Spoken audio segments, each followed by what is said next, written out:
Good morning. Yeah, 222, and I just did a sound check when I saw it was 222, so it's going to change to 223 any second now. If it didn't, now it's still there. Anyway, yes, I did go to bed early last night. No, I didn't get hardly any sleep. I got up 4 hours after I went to bed the second time because I actually got up in the middle of that, about 2 hours after I went to bed for a little while. Anyway, the title for today's message is The Most Damaging Taboo Conspiracy of All Time. How many times have you heard on mainstream media that conspiracy theories are something only stupid people would believe? Since I don't pay much attention to the mainstream, I can only imagine how it must be by the number of my friends over the years who have derided me for believing some of the things I talk about.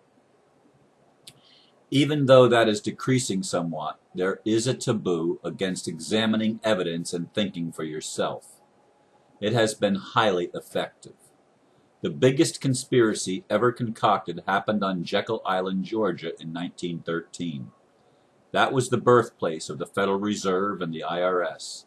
They took over America at that time, and slowly but surely they eroded the natural rights of Americans and created the most horrific terrorism around the world, taking deception and violence to unprecedented levels around the world.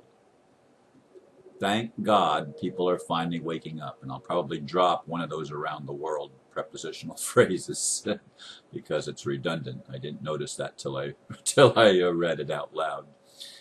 Anyway,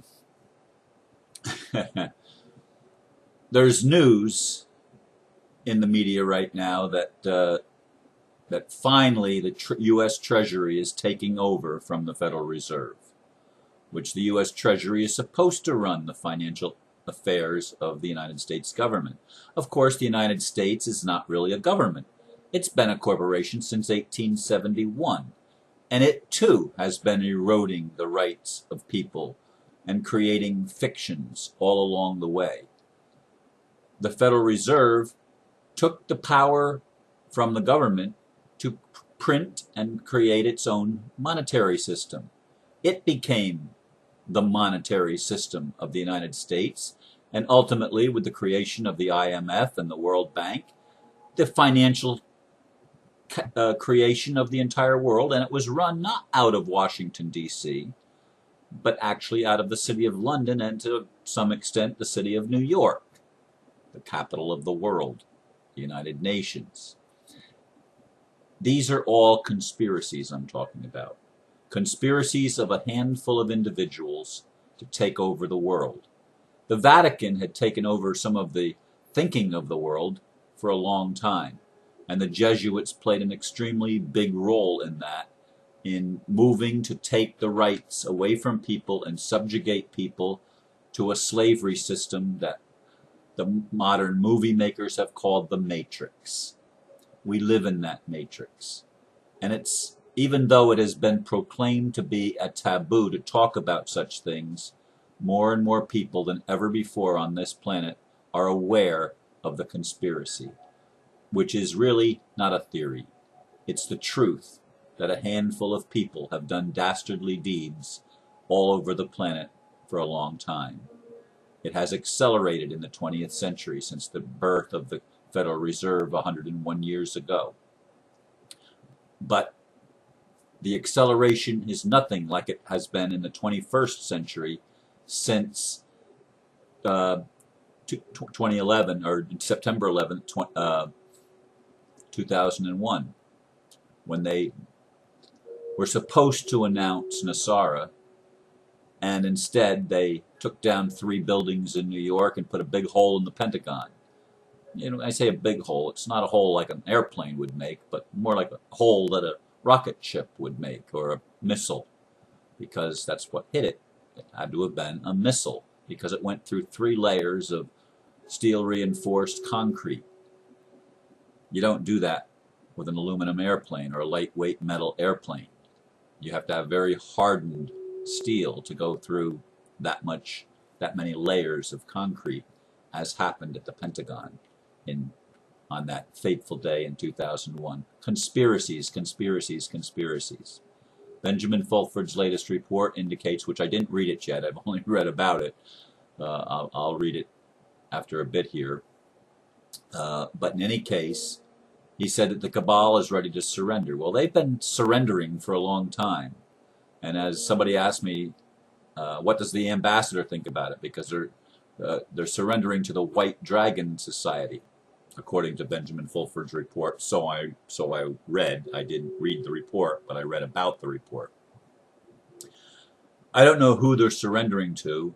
If the ambassador is telling the truth, which I believe he is, they're surrendering to the Dragon family, period, and to China, because China actually holds the greatest power and wealth right now on the planet.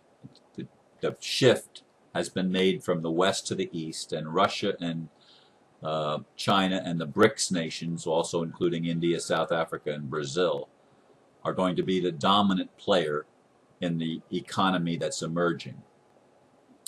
But people have been brainwashed for a long time not to believe that conspiracies could even possibly exist in our modern world.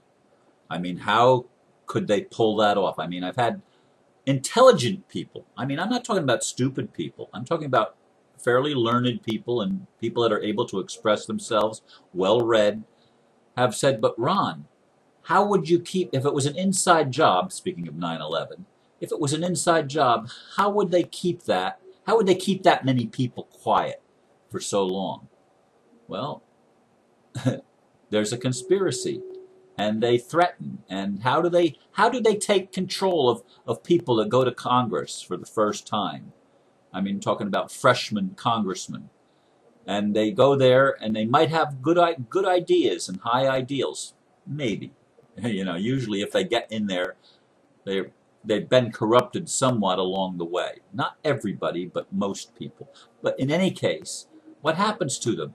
They get them involved in money laundering schemes or bribes or things like that called, you know, they don't call it bribes, of course, but they have all these people pandering to their interests, these special interest groups that go and they offer them incentives to vote a certain way.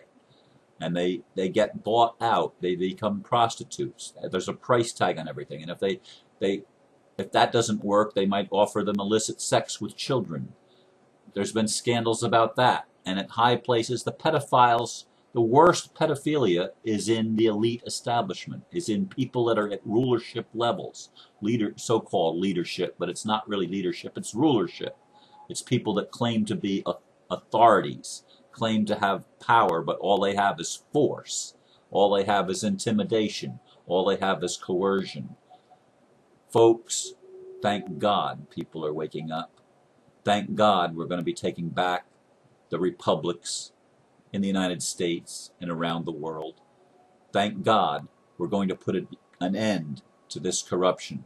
The ambassador always said, I'll believe it when I see it, because they have lied so many times. They have been masters of deception, or as the ambassador says, they have a PhD in deception. He's been on the inside, folks. He's played the game. If you listen to the most recent video, he tells things, or he shares a little bit of an overview of some of the things that he's been involved in. I know more details about those things because he's been sharing them with me for a long time. Well, since he started talking with me in April. In any case, these people do not tell the truth, and they do not want people to know the truth. The truth is a real threat to people that live by the lie, a real threat. And yet, in our modern day and age, thanks to the internet, the truth comes out even before they're able to pull off some of their black operations. The truth comes out. The taboo is no longer working. People are starting to dig deeper. People are starting to pay attention more and more and more. And the cracks, even in the mainstream media, are getting wider and wider and wider as more of the truth gets out. I don't know when anything is going to happen. I wish I had a crystal ball that I could tell you it's going to happen by such and such a date. I don't have such a crystal ball. I don't have the gift of scrying that I can look at the future and I can see a newspaper that shows me the date. I don't know. I do feel that 2014 is going to be a year of jubilee. I've heard it from many sources, not only the Dragon family, not only through the ambassador, but through other uh, channels as well. However, I also heard it in 2011. I also heard it in 2012. I didn't hear it so much. I didn't hear so many dates in 2013. That was sort of a non-year year. But I heard it in, as I said, 2011 and 2012, and I've been hearing it this year. We're going to have a jubilee. A jubilee would include things like Nasara, which zeroes out all debt and sets the slaves free. That's what I work for. I want to bring the system down. I'd like to be involved in cutting the strings of the puppet masters so that they can no longer control humanity and make us dance to their tune, but instead we find the message within our own hearts, the message of truth, and we hear the bell of freedom ring, and it rings in our hearts, and it awakens us, and it starts the vibration going through our being that activates our DNA and turns on our gifts of discernment, our gifts of wisdom, our gifts of knowledge, our gifts of healing, our gifts of miracles. These are all latent within all of us anyway. And I didn't name the gift of tongues and interpretation of tongues. I think those are not the most important gifts, even though those are ones that some groups tend to emphasize. I don't choose to emphasize that, although I must admit, since I've been listening to the Red Dragon, I've been speaking in tongues more than I was before, although I've never stopped in my entire life. I mean, it's something that always seems to happen most of the time spontaneously when I have groanings that cannot be uttered, when I'm feeling there's just a sigh and spirit will just pour forth. But in any case, we are waking up. And as we wake up and as the lights come on in us, the lights come on in the world. And as the lights come on in the world, those that have been hiding in darkness and committing the conspiracies in their boardrooms and in their ivory towers are no longer going to be able to get away with the dastardly deeds and the plans to continue enslaving humanity. Humanity is going to be set free. The bonds are going to be cut. The chains are going to be dropping off. The shackles are going to be removed. Yes, Dee, the shackles are going to be removed. And the truth is going to be told. And none of us have all the truth. None of us have the only way. None of us have the right answers. We all have them together. And we're going to begin to be able to put the pieces together, connecting the dots and realizing the things that have been hidden from us, realizing the lies that have been told and what the truth is in those matters. We're going to be seeing things that we've never been able to see before. We're going to be able to finally bring down the matrix and the system of fraud and corruption, to bring down the tyranny of financial slavery that has engulfed the world with war and with violence and with terrorism around the world. I got criticized on yesterday's video that I would be unwilling to go to jail by standing up to the court by not using the name the way Kate of Gaia teaches. And a couple people really ran me ragged last night, and one of them I finally unfriended because he was so rude. But in any case, we should not have to put our lives or our freedom in jeopardy by standing up for what is right. We need to find a way that we can do it, and anybody that it works for, fine. If you've paid the price of spending time in jail by promoting any of the remedies that are espoused out there, good for you. But I'm proud of everyone that stands up to the system and doesn't believe the taboo and experiences, or I shouldn't say experiences, investigates for themselves the issues that are involved and looks at them and takes time to understand what's going on and doesn't buy in to the prohibitions on thinking for yourself.